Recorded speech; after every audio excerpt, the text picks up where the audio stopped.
नमस्कार, जय श्री राम, जय श्री राधे। आप सभी के समक्ष आज पुनः एक बहुचर्चित विवाद पर दो शब्द बोलने की इच्छा हुई। इटावा विवाद। जैसे इटावा विवाद इस समय ट्रेंडिंग पर है, ऐसे देश में अनेकों घटनाएं घटती हैं, रोज़ आए दिन घटती हैं। कहीं लूट की घटना, कहीं मारपीट की घटना, कहीं चोरी की घटना, बलात्कार की घटना एवं अनेकों प्रकार की घटनाएं घटती हैं, जिसमें से कुछ समाचार हेडलाइन बन जाते हैं और कुछ जो है दबे पड़े रहते हैं। वो मुद्दा कैसा हो क्यों हो, उससे ज़्यादा कुछ फ़र्क नहीं पड़ता। बस मीडिया तंत्र को और सबको उसमें दिल सुनने में कितनी दिलचस्पी है, कितना लाभ मिल सकता है, बस इन दो चार कारणों से ही वह जो है न्यूज़ हाईलाइट होता है। आज बड़े दुख के साथ यह बात कहना पड़ रहा है कि वसुधैव कुटुंबकम का विचार देने वाले, सर्वभूत हिते रताः का उपदेश देने वाले एवं सर्वं खल्विदं ब्रह्म इत्यादि ब्रह्म वाक्यों से परिभाषित करने वाले ऐसे तमाम विद्वानों की इस धरती पर ऐसे बचकाने बात नित्य प्रति होते जा रहे हैं। बोधिसत्वों ने कहा है कि भाई जैसे आगे चलते हुए जो पशुओं के समूह में बैल आगे चलता है तो उसी के पीछे सारी पशु प्रजाति चलती है, ऐसे ही राजा जिस मार्ग पे चलता है उसी मार्ग पर प्रजा भी चलती है, शास्त्रों में भी बताया गया है। तो इस परिप्रेक्ष्य में इटावा विवाद में जो कुछ हुआ है वह दर्दनाक है, शर्मनाक है। जैसा कि प्रथम दृष्टया हम सभी को यह पता चला कि कोई कथाकार थे और कथाकार को जाति पूछ करके उन्हें अपमानित किया गया और कथा से बेदखल कर दिया गया। यह समाचार सुनते ही, जबकि वह यादव समाज थे, ऐसा समझ में आया यादव समाज का हो और अखिलेश जी ने बोले, ऐसा कहाँ संभव। और किसी भी जाति वर्ग के प्रति यदि हम अपमानजनक शब्द बोलते हैं तो निस्संदेह उस जाति के लोगों को, वर्ग को कष्ट होगा ही। अपने किसी भी, जैसा कि अभी तमाम समाज में है, हमारे समाज में अनेक धर्म को मानने वाले हैं, अनेक जाति वर्ग के हैं, तो जाति जन्म से ही होती है और यह किसी भी पशु पक्षी वृक्ष लता में इससे अलग होकर के हमारा कोई अस्तित्व नहीं हो सकता। अब हम अपने स्वभाव प्रभाव के अनुसार हम सूर्य के अस्तित्व को न माने वो अलग बात है, लेकिन सूर्य का अस्तित्व हम मिटा नहीं सकते। तो इसी प्रकार से जब अलग अलग सबका जन्म हुआ है, अलग अलग समय में अलग अलग स्थान परिस्थितियों में जन्म हुआ है, तो वहाँ तो हमको सामान्य एक व्यवहारिक भाषा के तौर पर अगर हम जाति व्यवस्था का खंडन भी करते हैं तो भी अन्य अन्य नामों से उस जाति का ही बोधक शब्द प्रयुक्त होगा। तो इस शब्द शैली में हमको ज़्यादा नहीं जाना चाहिए। अपने कार्य को करने के लिए किस प्रकार से धर्म प्रधान देश होने के कारण इसमें ऐसी व्यवस्था दी गई थी भाई किस प्रकार से आप मनुष्य योनि में जो अत्यंत दुर्लभ है वह शरीर प्राप्त करके आत्म कल्याण कैसे कर सकते हैं, और यहाँ मनुष्य लोक में रहते हुए भी किसी के प्रति आप दुखदायी ना बने, सबके प्रति सुखमय बने, ऐसा कार्य आप कैसे कर सकते हैं। इसलिए जीवन के महत्वपूर्ण समय को 4 भागों में बांटा गया, ब्रह्मचर्य, गृहस्थ, वानप्रस्थ और संन्यास। और इस प्रकार से सबकी योग्यता के अनुसार निर्धारित किया गया आप किस प्रकार से कहाँ रहते हुए अपना मोक्ष तय कर सकते हैं। लेकिन पिछले कई शताब्दियों में जो विदेशियों का आक्रमण हुआ और धीरे धीरे धर्म में कुछ भ्रांतियाँ आई, फिर जो है संविधान का निर्माण हुआ। संविधान का जब निर्माण हुआ तो उसमें कहीं भी किसी धर्म का, खास करके जो सनातन धर्म के लिए कोई विशेष व्यवस्था जो पौरों से चली आ रही थी उसके प्रति पूरी तरह से उदासीनता उसमें देखने को मिली। और उसी के अनुसार हमारी सरकार बनती है, उसी के अनुसार शिक्षा व्यवस्था बनती है, उसी के अनुसार सब जो शिक्षा व्यवस्था होती है उसी के अनुसार हमारे बालक पढ़ते हैं विद्यालयों में और उसी के अनुसार विचार चलता है। जैसे अधिक ठंडी होने पर ठंडी से संबंधित बात करेंगे, गर्मी होगी गर्मी से संबंधित बात करेंगे, और ऐसे ही बरसात के समय बरसात की बात करेंगे। तो जैसा सरकार चलती है, जैसा सरकार बनती है और फिर सरकार के व्यवस्था के अनुसार जो है विद्यालय चलते हैं। उन विद्यालयों में जो पढ़ाया जाता है, पढ़ करके जब वह किसी पद प्रतिष्ठा पर प्रतिष्ठित होता है तो वह व्यक्ति उसी के अनुसार निर्णय ले सकता है, वह सत्य हो या असत्य हो। सत्य तो वह होता है जो सब किसी को सत्य लगे, शास्त्र प्रमाणित सत्य हो। लेकिन आज ऐसा कुछ नहीं देखने को मिल रहा, ऐसा बहुत कम देखने को मिल रहा है, क्योंकि ऐसे तमाम जो है बातें हैं सबको दुख पहुंचाने वाले, पूर्ण रूपेण अधर्म प्रयुक्त है और असत्य है, लेकिन फिर भी उसको सत्य की तरह जो है पुरजोर से उसका स्वागत किया जा रहा है। इसी तरह से जब ऐसा हमारे देश में शिक्षा पद्धति है, उस समय यह कह पाना कि वेद का सांगोपांग तो ऐसा संभव नहीं है। लकारो लोप्यते तस्मै पियत्र तिष्ठन्ते साधु। हम आपको किसी भ्रम में नहीं डालना चाहते हैं, लेकिन कारण किसी भी समस्या को जड़ तक हमें जानने की ज़रूरत है। जड़ से जानेंगे तो हमें समस्या का मूल स्वरूप जानने को आएगा। जब संविधान के अनुसार अनेक जातियों का वर्गीकरण किया गया, जबकि वर्ण में 4 ही किए गए, तो इस प्रकार से किसी को आरक्षण दिया गया, किसी को नहीं दिया गया। तो इस प्रकार से अब वोट बैंक की राजनीति जातियों के माध्यम से ही संभव है, इसलिए जाति को तो ख़त्म कर नहीं सके। जातियों के माध्यम से ही संभव है, इसलिए कहाँ हमारा वोट बैंक ज़्यादा है, ऐसे देख करके नेता लोग जो गद्दी पर बैठना चाहते हैं, बने रहना चाहते हैं, ऐसे लोग भी बोलते हैं और मैं काले की राजनीति फूट डालो और राज्य करो, ये जो है अंग्रेजों की राजनीति जो थी वह आज पूरी तरह से उनकी अपेक्षा अभी बहुत ज़्यादा सक्रिय है। और इस तंत्र में जैसे एक ज्ञानी का भी वोट का कीमत उतना है जितने मूर्ख का कीमत है, इसलिए टका सिर भाजी टका सिर खाजा इत्यादि जो है चरितार्थ होते हैं। तो इस प्रकार से अब कथा करने का जो प्रावधान है ब्राह्मणों के लिए है, ब्राह्मण उसे सदियों से करते आ रहे हैं और हमारे शास्त्रों में अनेकों स्थानों पर ऐसा मिलता है कि सत्संग आप करना चाहते हैं, प्रवचन करना चाहते हैं, जो सत्संग है जो किसी अनुष्ठानिक विधि से नहीं है, यदि आप उन गुणों को धारण करते हैं, उन विद्या इत्यादि अध्ययन करते हैं, आप जानते हैं, तो अपने समाज में जैसे स्त्रियां हैं अपने समाज में वे 1 दिन 2 दिन की ऐसी इस प्रकार से सत्संग कर सकती हैं, उसके लिए वो स्वतंत्र है।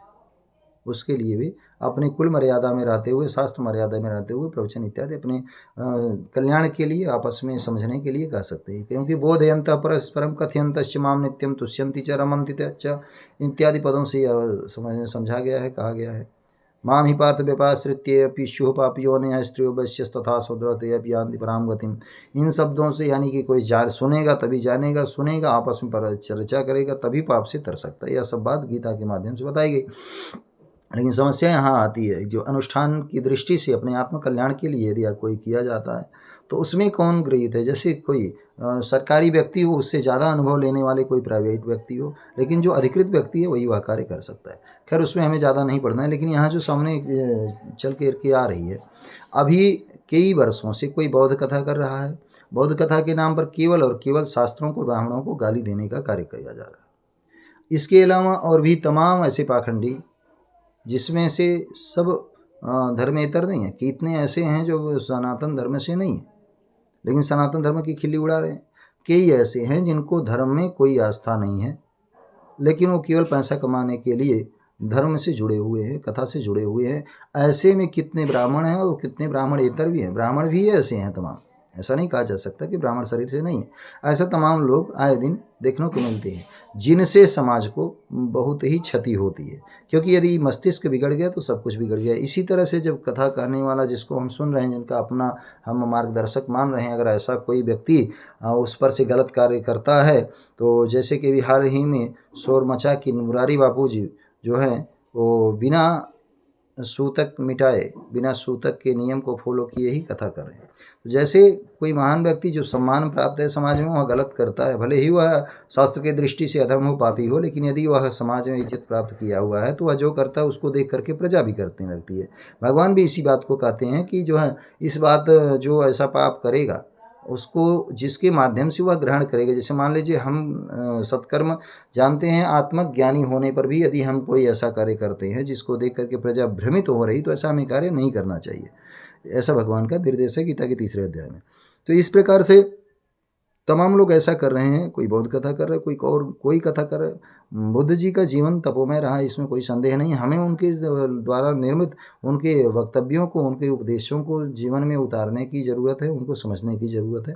लेकिन अब उसके जगह पे नाम कुछ और रखा गया है और कार्य कुछ और हो रहा है।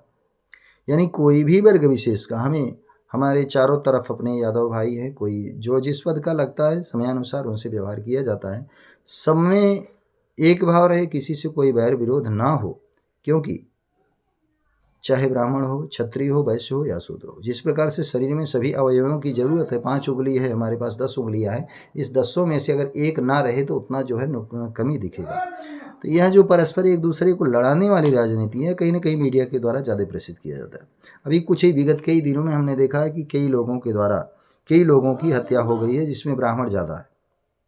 इसको समाचार में विशेष स्थान नहीं मिला। यह कोई समाचार अभी कांटा के पास में खलीलाबाद में एक ब्राह्मण परिवार को मारा गया और बहुत बुरी तरह से मारा गया, जिसमें जानकारी में ऐसा प्राप्त हुआ कि एक की हत्या भी हो गई और तमाम बातें वहाँ सामने आई, जिसमें सौरण आर्मी प्रमुख सर्वेश जी ने उस मुद्दे को अपना मुद्दा माना।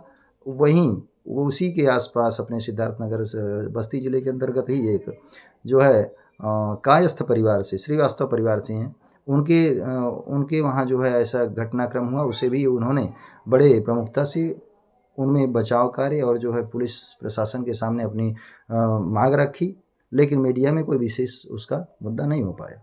एक ब्राह्मण थे, दूसरे कायस्थ समाज के थे।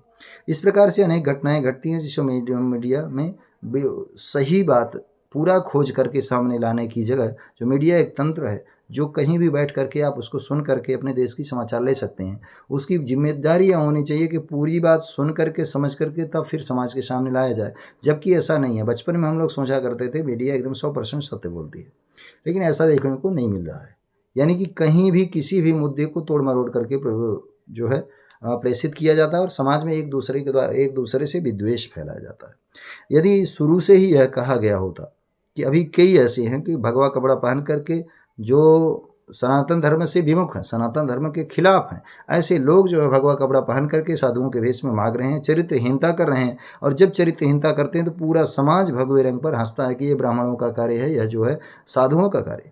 लेकिन उसके पहले हमें उसकी जाति जानने की वहाँ ज़रूरत होती है कि भाई ये कौन है, कैसे साधु बना, जिसने साधना कुछ नहीं किया, जिसने भगवान को नहीं जाना, न माना, न उसको मानने का कोई विचार है, वह केवल और केवल पूरा इकोसिस्टम अपना धर्म का धंधा बनाने के लिए लगा हुआ है। ऐसे लोगों से ज़्यादा खतरा है। इन लोगों को पहचानने की परम आवश्यकता है। ऐसे तमाम भाई हैं जिनके प्रति हम सभी का दिल जो है एक सम्मान से भरा होता है। इसमें कई यादव परिवार हैं, इसमें कई अन्य परिवार भी हैं समाज में हैं, जिनका कहीं कोई अपमान नहीं करता है, सब समाज में सम्मान करते हैं। वहाँ न हम गए हैं, न तो जो देख रहे हैं वो भी ज़्यादा लोग नहीं वहाँ गए। लेकिन यह समझने की बात यह है कि यदि हम श्याम हैं तो हम राम न कहें, जो हमारा नाम है उसको स्पष्ट रखने में क्या बुराई है, क्योंकि जिस माँ से हमने जन्म लिया है, जिस घर में हमने जन्म लिया, वो तो बदल नहीं सकते। जन्म तो एक बार ही होता है। इसलिए हमें अपने भेद को छिपाना बिल्कुल ही नहीं चाहिए, किसी को भ्रमित नहीं करना चाहिए। आज झूठ बोलना अपराध नहीं है, इसी कारण लव जिहाद हो रहा है, इसी के कारण अनेक प्रकार से बुराइयां पनप रही हैं। इसलिए नाम छिपा करके, यदि मान लीजिए हमारी इच्छा ना हो आपसे सुनने के लिए, यद्यपि श्रोता भी इसके लिए जिम्मेदार है, क्योंकि आप उसको वर्तमान समय में आप जो है कथा पहले मंगाते हैं सुनने के लिए कि कथा समझ में आए, तब हम उनसे कराते। कथा आपने मंगाई होगी और उनको सुना होगा और फिर उनको कथा करने के लिए बुलाया होगा। तो ये खोज तो आपको पहले करनी चाहिए थी, बुलाने के पहले करनी चाहिए थी। और दूसरा ये समस्या सबसे बड़ी है कि नाम छिपाने के लिए पहले आप कह रहे हैं कि आचार्य, पंडित, अमुक शास्त्री, अग्निहोत्री। हमारे यहाँ अग्निहोत्री का बड़ा सम्मान होता है। अग्निहोत्री का मतलब होता है जो निरंतर रोज हवन करते, वो अग्निहोत्री कहे जाते हैं। यद्यपि अब नाम के ही अग्निहोत्री काफ़ी रह गए हैं, लेकिन तब तो भी शब्द का वाच्य तो यही होता है कि अग्निहोत्री मतलब जो हवन करते। ऐसे में त्याग तपस्या की मूर्ति बना करके रावण जैसा ढोंग करेंगे तो यह निंदनीय है। निस्संदेह कोई भी, पुनः एक बार अपनी बात को दोहरा रहे हैं कि कोई भी यदि सनातन धर्म में है और अपने द्वारा तपस्या करके शास्त्रों को किंचन मात्र भी जाना है, अनुभव से जाना, तो अपने यहाँ हृदय के उद्गार स्वरूप वो अपने लोगों को बता सकता है, कर सकता है। अनुष्ठान के रूप में जो कल्याणकारी कार्य, यह जो है ब्राह्मणों में भी सबको आदेश नहीं दिया गया, ब्राह्मणों में भी कौन कर सकते हैं कथा, यह जानने की बात है। कहते हैं कि पहले तो विष्णु भगवान का वह भक्त हो, त्यागी हो, तपस्वी हो, अधम न हो, कई धर्मों में उसका चित्त भ्रमित ना हो। ऐसा नहीं है कि ब्राह्मण शरीर हो गया तो वो कथा कर सकता है, ऐसा नहीं। वह जो है हर प्रकार से गुरु की सेवा शुश्रूषा से संपन्न हो और शास्त्र के प्रति अपना निष्ठा रखता हो, उसमें ज्ञान रखता हो, गुरु के द्वारा वह अधिकृत कर दिया गया हो, आशीर्वाद प्राप्त हो कि भाई गुरु जी कह दिया, हाँ भैया कथा कर सकते। ऐसा नहीं। आज हमारे लोगों में भी तमाम बुराइयां आ रही हैं। ऐसा कोई भी वेश क्यों बना पा रहा है? राम का वेश रावण ने कभी नहीं बना पाया, लेकिन हमारा वेश सब कोई क्यों बना रहा है? यह हमें लोगों को भी सोचना चाहिए, ब्राह्मणों को भी सोचना चाहिए। दूसरी बात जो समाज में अभी बहुत तेज़ी से चल रही है कि कोई भी ब्राह्मण को कहीं भी कोई मार रहा है, कोई भी गाली दे रहा है, कोई भी समस्या उत्पन्न हो रही है, तो इनकी न तो राजनीति में कोई सुनवाई है और न तो इनका जो है कोई समाचार मीडिया के माध्यम से कोई इनकी सुनवाई है। इस प्रकार से सर्वथा अब हम देख रहे हैं कि सबसे ज़्यादा निकट भूतकाल में ऐसे तमाम लोग हैं समाज में भरे हुए जो ब्राह्मणों के प्रति रात दिन जहर उगल रहे हैं।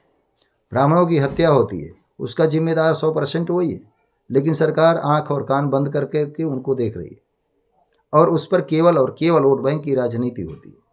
समाज के द्वारा ऐसा अगर कोई किसी के द्वारा दंडित किया गया तो समाज ही जो है उसके बारे में देखेगा या जो प्रशासन है वह देखेगा।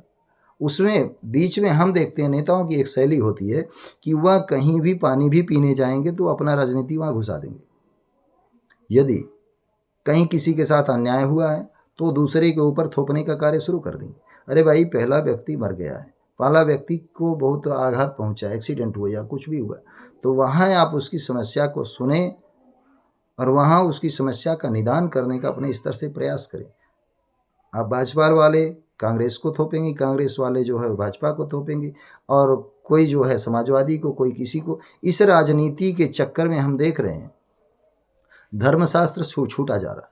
यानी कोई भी नेता किसी भी प्रकार से पूजा पाठ करता है, कोई भी व्यक्ति किसी भी प्रकार से कुछ भी करता है, बस वह अपना वोट बैंक है यह समझ करके तमाम प्रकार के विवाद उत्पन्न कर दिए जाते हैं। इसलिए सभी समाज को चाहिए कि तथ्य को पहले जाने और सत्य को समझे, फिर किसी वाद विवाद में उलझें, क्योंकि यह जो राजनीति चल रही है यह पूरे मानव समाज के लिए बहुत अच्छा नहीं है। हम देख पा रहे हैं कि ऐसा ही चलता रहा तो जैसे कहते हैं दंड ही सबका जो है, दंड को ही धर्म कहते हैं, क्योंकि दंड ही सोते हुए को जगाता है। दंड को जो है हर प्रकार से सब पर शासन करता है, इसलिए वही धर्म का स्वरूप है। लेकिन आज हम देखते जा रहे हैं तमाम विवादों का कारण, हम इटावा मुद्दे पर बहुत ज़्यादा तूल नहीं देंगे, लेकिन उसका जड़ क्या है उस पर हम जरूर बात कर रहे हैं आप सभी से। क्योंकि आप अगर इस विचार से देख रहे हैं कि इटावा के मुद्दे पर यादवों को दोषी देंगे या तो ब्राह्मणों को दोषी देंगे, तो ऐसा कुछ नहीं। यह दोष का कारण क्या है?